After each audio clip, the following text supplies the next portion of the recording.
Hey everyone, welcome back to the channel. My name is Chris, and today I'm going to be talking about the Bricklink Designer Program Series 6. So for those of you that don't know, I've talked a lot about Bricklink Designer Program Series 9 recently because that has been open for voting, and it is still open for voting for a few more days. And I actually went ahead and submitted a project here, which is the mail train. I will leave the video to that in the top right, and you can also find the link to go and support that down in the description below. However, that is not the point of today's video. The point of today's video is Series 6. Series 6 went up for crowdfunding at the same time that Series 9 went up for voting. And so that means that you can actually go ahead and buy one of those 5 sets, or even 5 of them if you want to. And so I'm going to go through each of those 5 sets really quickly in this video and talk about whether I'm going to be buying them or if I'm going to pass on them. All right, so we're going to start with the smallest one here, and that is the Off-Road Adventure, and it's going to cost $80 US. And for each of these 5 sets here, you can only order 2 per household, I believe it is. It's not 2 per person, it's 2 per household. And so that is just something to know if you are going to be buying these along with other people that you live with. And so this one here has 3 minifigures and 978 total pieces. So the price to piece is not terrible on this one, and I'm glad to see a smaller set here. But the other 4 sets are extremely, extremely large. So that is why this one has to be smaller, because they have to meet a certain average. But this one's pretty cool, and I think the theme of it could definitely fit over here in my city. That's why I'm not doing like a talking head at the desk today with this kind of stuff. I'm actually going to be showing you guys the city to see where I could put each of these sets if I am considering buying them.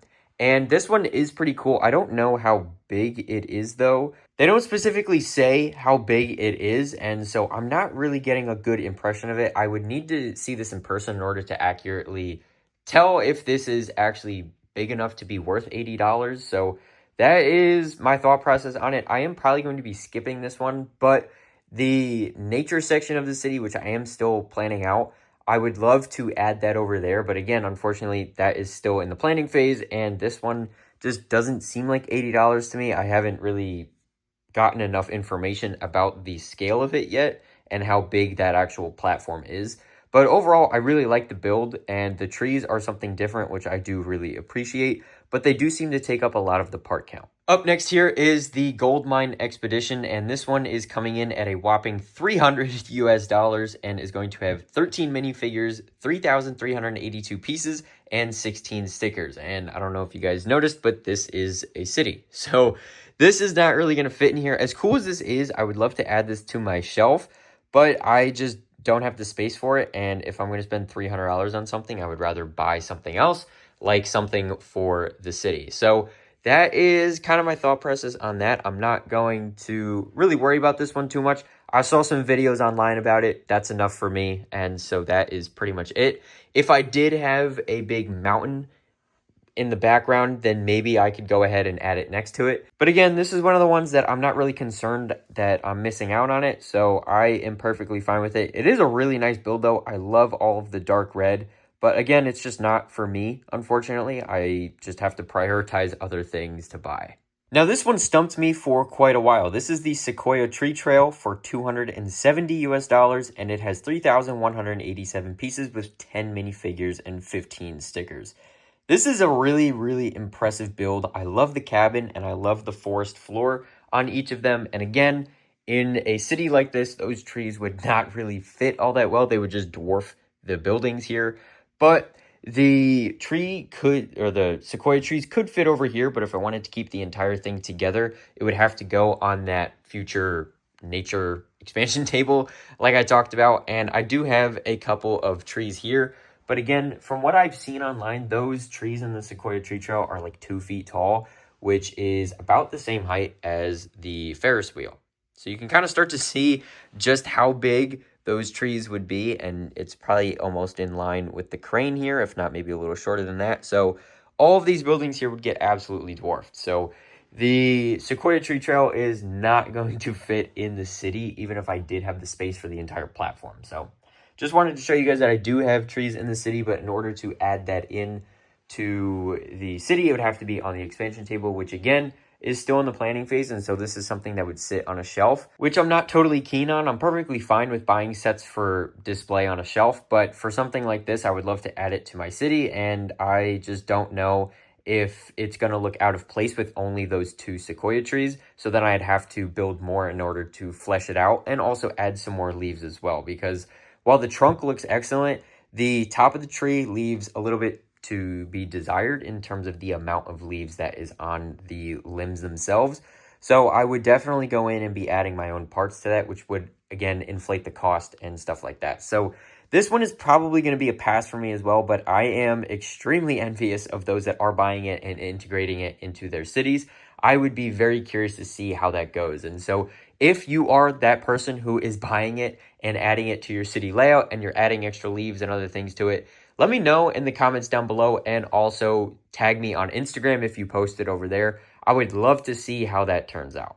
Now this one here is the most popular of the bunch from what I've heard. This is the Outlaw Forest Den for $230 US, and it has 2,600 pieces, 10 minifigures, and 7 stickers. And this one is really cool. I am not a huge castle guy. I appreciate castles, and I think that they are really cool. And this one is just one of those castle sets that looks excellent. The build looks incredible, and I love all of the details on it. And even the side builds look good as well. I think those are pretty neat. And I love the gate on the front of it. I think that's really awesome. And the height of this is really awesome as well. The dimensions on the description say that it's 40 centimeters, which is actually pretty big. And so that is really, really nice to see. And the interior details look good as well. So I am a fan of it. It does have an open back, which is a miss from me personally. I would have loved to have seen something like the Lion Knight's castle that folds open or is at the very least closed all the way around. And so that is my thoughts on the Outlaw Forest Den. Again, it is really cool, but if I'm going to spend $230 on something, I would rather it be something that can actually fit in the city, which this last set can actually do. Now, the last set here is the Art Factory for $230 US, and it has 2,566 pieces, 10 minifigures, and 18 stickers. This build here is magnificent. I've put pictures on the screen for each of the sets here, but I'm going to put a couple extra pictures throughout this segment talking about the Art Factory because I think it's so cool. So as you can see in the main shot, like the hero shot of the model here, it is pretty long, but it's also not that deep. However, you can go ahead and you can actually fold up the model in order to combine it and essentially make it one thicker building that is not as long. So I think that's really awesome. And then as for putting it in the city here, that is definitely something that I would want to do. And so I'm going to probably place my pre-order for that set there. I don't know if I'm going to actually cancel that pre-order or if I'm going to actually go through with it, but I obviously have a few months to decide that. And so I'm going to place my pre-order for it and then kind of just consider it down the line because I think that would look really good next to the other modular buildings, probably in the back. I'm not entirely sure how tall it is. I would have to look into that. But if it is taller than a normal modular building, it doesn't have to be like Daily Bugle tall, obviously. But even if it's just a little bit taller than the other normal standard buildings, then I would definitely go ahead and place it in the back. And we can go ahead and go around the back. And I will show you guys that. From what I've seen, it looks to be, when it's unfolded, it looks to be about 2 base plates long. And then when you fold it up, it would be about 1 base plate by 1 base plate. So that is definitely something that could fit here because I do have this 1 base plate here, which can actually move over. So if I take this jumper out, this base plate can move over a good 8 to 10 studs and still have clearance for the train coming around here. And then I can also have a good 48 studs over here as well, which means then we can have the Daily Bugle, we can have the Art Factory here, and also have space on either side of it so that people can walk around. And then we also have space for another building here, which could be the Avengers Tower, could be another custom build like my custom apartment buildings or something like that. So that is definitely something that I think could be really awesome. And if you guys agree, let me know in the comments down below about that as well. I'd be very curious to see if you want me to add the Art Factory to the Lego City. I am going to be placing my pre-order, but again, it's up to you guys if I keep that pre-order. The sets are supposed to ship out in March, I believe, so it is a good ways away, a good 5 months out. But once the sets do start shipping, I'm sure people are going to be integrating them into their shelves and also into their layouts really, really well. And so with that, that's all I have to say. I want to turn the conversation over to you. Let me know what you think about these 5 sets down in the comments below. Are you picking any of them up, or are you going to pass on them entirely? Let me know, and make sure to subscribe so you don't miss out if I do actually get the Art Factory and add it into the city. But with that, thank you guys for watching, and I can't wait to see you next time. Bye for now.